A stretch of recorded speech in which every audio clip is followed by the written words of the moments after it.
আমার নাম মোহাম্মদ নুর ইসলাম, আমি ফেলানির বাবা।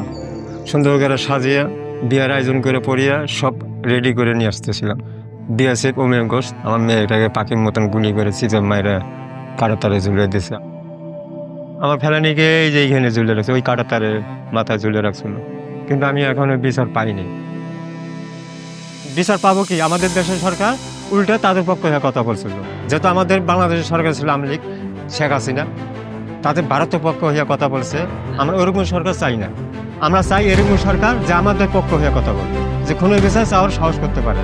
আসেন, সামনে নির্বাচন, ভোট দিয়ে আমাদের ক্ষমতা বুঝে নেই। এই নির্বাচনে কে জিতবে?